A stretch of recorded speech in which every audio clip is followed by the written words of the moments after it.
প্রত্যেকটা জায়গায় যদি আমরা সফল না হই, দৃশ্যমান বিচার আমরা না দেখতে পাই, বাংলাদেশের ইতিহাসে এই 24-এর অভ্যুত্থানে সবচেয়ে বড় সীমাবদ্ধতা হয়ে থাকবে এটি, এবং এর দায় আমরা কোনোদিন কেউ উপেক্ষা করতে পারবো না।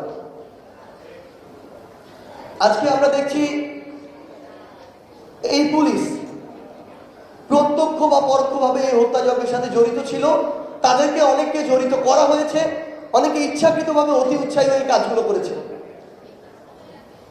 কিন্তু তাদের শাস্তি আজকে বদলির মধ্যে সীমাবদ্ধ। তাহলে আমি তো আসলে একটা অন্যায় বিচার না করে সেই অন্যায়টাকে আরো প্রশ্রয় দিচ্ছি। আজকে দেখা যাচ্ছে কোনো একটি শহীদ পরিবার যদি কোনো মামলা করে, শেষে অজ্ঞাতনামা এই শব্দটি দিয়ে এবং এই শব্দটিকে রাজনৈতিকভাবে কুক্ষিগত করে অসংখ্য মানুষকে হয়রানি করা হচ্ছে, যাদের সাথে এই হত্যার কোনো সম্পৃক্ততা নেই। নুরতাজে অর্ডার করে জিতে নিন গাড়ি, বাইক, আইফোন সহ কোটি টাকার পুরস্কার। অর্ডার করতে ভিজিট করুন nurtaj.com। আমার এমন অনেক শহীদ পরিবার রয়েছে যারা তাদের জায়গায় এখন মামলা করেও ভয় আছে। তাদেরকে ছাত্রলীগ, আওয়ামী লীগ, যুবলীগের অনেক ক্যাডাররা পলিটিক্যালি নেগোসিয়েশন করে তাদের চোখের সামনে দিয়ে হেঁটে বেড়ায়।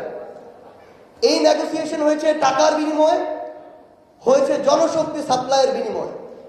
কোথায় সাপ্লাই দেয়? তাদের মিছিলে। আমরা একটা জিনিস শুধু বলতে চাই, পাপ কখনো বাপকেও ছাড়ে না। শেখ হাসিনা নিজেকে ফেরাউনের চেয়ে বড় ভাবা শুরু করেছিল। একটা না একটা সময় পর বাংলাদেশের ইতিহাসে সবচেয়ে লজ্জাজনক পতন হয়েছে তার। সো এই জায়গা থেকেও যদি আমরা আমাদের এই শিক্ষাটুকু না নেই, আমরা যদি অন্তত এই বিষয়ে নেগোসিয়েশনে যাই, ছাড় দেই, সেটা আমাদের অন্তর্বর্তীকালীন সরকারের কেউ হোক, আমরা কেউ হই, ফ্যাসিস্ট বিরোধী অন্য রাজনৈতিক দলের যে কেউ হোক, যদি আমরা এটা করি, অবশ্যই আজকে হোক, 5 বছর পরে হোক, 10 বছর পরে হোক, এই পাপের শাস্তি আমাদের ভোগ করতেই হবে।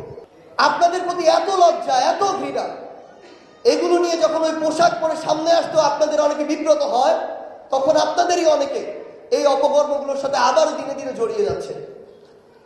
আমরা আমাদের শহীদ পরিবারের মা, বাবা, ভাই বোনদের শুধু একটি কথা বলতে চাই। এই জুলাই শহীদ স্মৃতি ফাউন্ডেশন অল্প কয়েকদিন আগে ছোট্ট 2টা রুম নিয়ে তার কার্যক্রম শুরু করেছে। যেমন ভাবে দেশ ভেঙে গড়তে একটু সময় লাগে, এই ফাউন্ডেশনও যতটুকু সক্ষমতা প্রয়োজন প্রতিনিয়ত তার সক্ষমতা বাড়ছে, কিন্তু আমাদের সীমাবদ্ধতা আছে।